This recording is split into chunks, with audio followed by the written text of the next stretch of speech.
Bonsoir à tous, ravi de vous retrouver pour cette émission Il était une fois. Ce soir, nous accueillons Frère Jacques et Claire de Noël. Bonsoir à tous les deux. Bonsoir.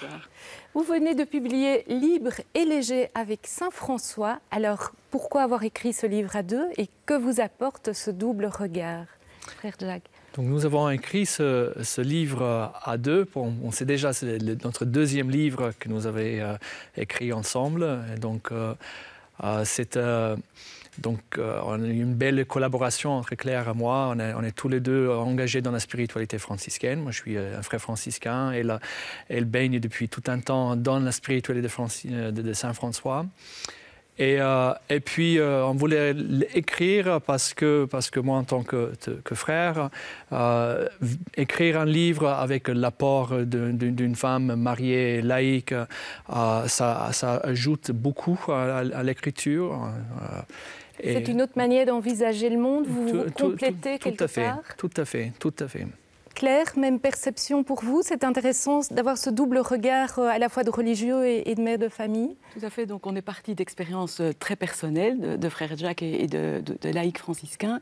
Et donc le message de Saint François est très actuel encore aujourd'hui. Et donc, en tant que mère de famille, que laïque, ces messages, en fait, ils me parlent et c'est un regard croisé. Et comment écrivez-vous? Vous écrivez ensemble ou bien séparément? Vous mettez en commun vos réalisations? Comment fonctionnez-vous tous les deux?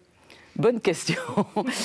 En fait, souvent, on fait un premier jet. Alors, on a co-construit le texte ensemble. Les recherches, les textes bibliques, tout ce qui nous parle. Et donc, une fois c'est l'un qui rédige une partie, une fois c'est l'autre. Et en fait, on travaillait pratiquement chaque semaine ensemble, on relit, on retravaille ensemble. Donc c'est vraiment, je dirais, un travail à quatre mains. Renoncer, se séparer, se détacher, est-ce que ce sont trois verbes clés quand on accepte de se laisser dérouter par Dieu? Tout à fait. Donc ici, on touche un peu le cœur du livre et c'est comment vivre libre et léger. Parce que, dans la vie, il y a beaucoup de choses, que ce soit des objets ou des rôles ou des titres qui peuvent nous encombrer, qui peuvent nous alourdir. Et dans un cheminement de foi où Dieu nous appelle à marcher derrière lui, parfois on a besoin de lâcher prise, de se laisser guider. Et donc ce livre voudrait donner quelques clés pour pouvoir se laisser guider par l'Esprit. Est-ce que donner, au fond, relève d'un apprentissage? Est-ce qu'on apprend à donner? Je pense que oui. Nous apprenons à donner surtout parce que notre foi est basée sur un don, le don de Dieu qui nous a donné son Fils, son Esprit qui nous a donné la vie. Et si nous avons reçu gratuitement, c'est aussi pour pouvoir donner gratuitement. Et pour vous, les biens sont davantage un moyen pour entrer en relation avec les autres, plutôt qu'une possession en tant que telle? Ils sont un moyen d'entrer en relation. Et puis, nos biens nous sont confiés. Donc, nous sommes des gestionnaires que nous avons reçu des dons et des biens de la part de Dieu. On ne les possède pas. Et donc, parce que au fond de cette conception des choses, en fait, c'est la réalisation que nous avons tout reçu. Oui. Et quand on possède des choses, est-ce que le risque finalement n'est pas d'être possédé par elles? Je pense que oui, et je pense que beaucoup de gens sentent cela, qu'en fait, ils ne sont pas assez libres ou ils le vivent dans leur réaction, de leur manière de réagir par rapport à la vie et à leurs biens. Oui. Claire, pourquoi est-il important de mettre de l'extraordinaire dans l'ordinaire? L'extraordinaire dans l'ordinaire, je crois que ce qui est important aussi, c'est la louange, de pouvoir s'émerveiller. Et Saint François, en fait, il dit toujours, il s'émerveillait de ses frères. Et je crois que c'est important de garder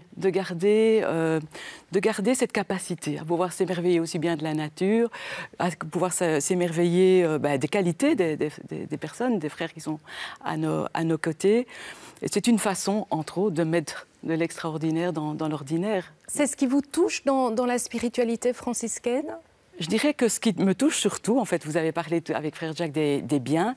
Il y a beaucoup de choses Saint François n'est pas que l'ami des animaux. Hein, c'est ce que j'ai découvert depuis 3 ans en apprenant à le connaître. C'est par exemple, en fait, il y a beaucoup de choses à nous dire par rapport à notre relation aux biens. Des biens, d'une certaine désappropriation. Est-ce que je peux utiliser mes biens avec un certain détachement?